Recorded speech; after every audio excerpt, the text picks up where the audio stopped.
शायद मुझे ऐसा लगता है कि 80 to 90% लोगों को ये तो पता है कि हमारे शरीर को स्वस्थ रखने के लिए कौन सा भोजन देना चाहिए, और सिर्फ इस पूरी दुनिया में 10 to 20% लोग ही ऐसे हैं जिन्हें पता है कि पेट से ज़्यादा हमें अपने मस्तिष्क को ज्ञान देना चाहिए, सकारात्मक लोगों की ऑडियो सुनाना चाहिए। खैर, यहाँ पर लोगों को अपनी फालतू की बकवास से ही टाइम नहीं है। वो दूसरों का गंदा कूड़ा करकट अपने मस्तिष्क में डालते हैं और फिर अपना गंदा कूड़ा करकट दूसरों के मस्तिष्क में डालते हैं। सोचो, अगर कोई पर्सन आकर आपके घर में गंदा कूड़ा करकट डाल जाए तो आप क्या करोगे? साले का खोपड़ी तोड़ साले का। शायद उसकी पिटाई करोगे या फिर उसे सीधा थाने में लॉक करवा दोगे, है ना? घर में डाला गया कचरा तो फिर भी साफ हो जाएगा, लेकिन दूसरों के द्वारा आपके मस्तिष्क में डाली गई नेगेटिविटी को आप कैसे साफ करोगे जनाब? फिर भी हर दिन कोई ना कोई आता है और आपके मस्तिष्क में इनडायरेक्टली कूड़ा कचरा डाल जाता है। ये गंदा कूड़ा करके डालने वाला आपका पक्का मित्र हो सकता है, आपका फ़ोन हो सकता है जिसमें आप रील्स देखते हैं, वीडियो देखते हैं। अगर आपने फ़ोन को यूज़ करने से पहले ये तय नहीं किया कि मुझे फ़ोन में क्या देखना है और क्यों देखना है, और इसके प्रति अगर आप अवेयर नहीं हुए, तो आप अपने मस्तिष्क को जाने अनजाने में नेगेटिव इन्फॉर्मेशन डाल रहे हो, जिससे आपके काम को, आपकी स्टडी को नुकसान के सिवाय कोई फ़ायदा नहीं होगा। सबसे पहले तो ये समझते हैं कि ब्रेन वॉश क्या होता है। किसी भी व्यक्ति के मन में गलत विचार, गलत भावनाओं को इस तरह घुसा देना कि वो उस नेगेटिविटी को सच मान ले, भले ही वो झूठ हो।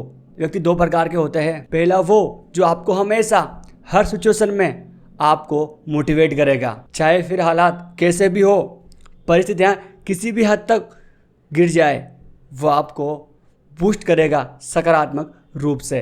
दूसरी कैटेगरी वाला जैसा कोई दोस्त है तो उसे तुरंत ही बाहर का रास्ता दिखाए, क्योंकि जब ऐसे दोस्त को आप 5 स्टार होटल पर लेकर जाओगे खाने के लिए, तो ये वहाँ पर भी नमक की डिमांड करेगा।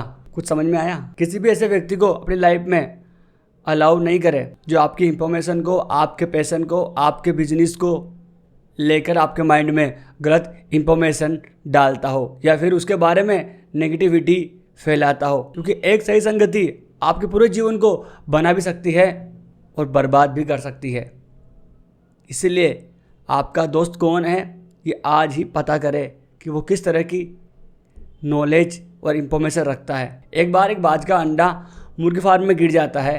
कुछ समय बाद जब बाज का बच्चा बड़ा हो जाता है, तब वो अपनी माँ से कहता है कि माँ, वो आसमान में जो सबसे ऊपर उड़ रहा है, क्या मैं उसकी तरह बड़ी उड़ान भर सकता हूँ? क्या मैं भी आसमान में गोते लगा सकता हूँ हवा में?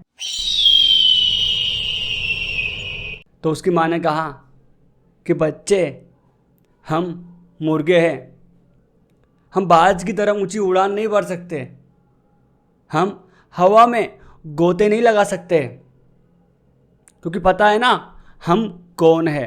इसे गलत इंफॉर्मेशन के चलते वो बाज जिंदगी भर मुर्गों के साथ मुर्गा बनकर ही रह गया।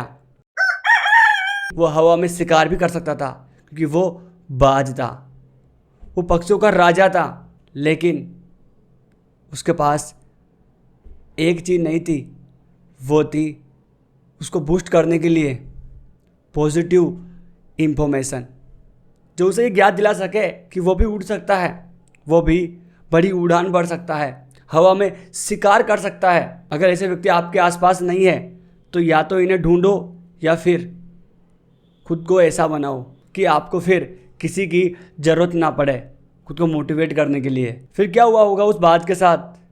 यही कि उस बाज के बच्चे को मुर्गा बना के रखा। सिर्फ एक शब्द ने, एक माइंडसेट ने उसे कैसा बना दिया?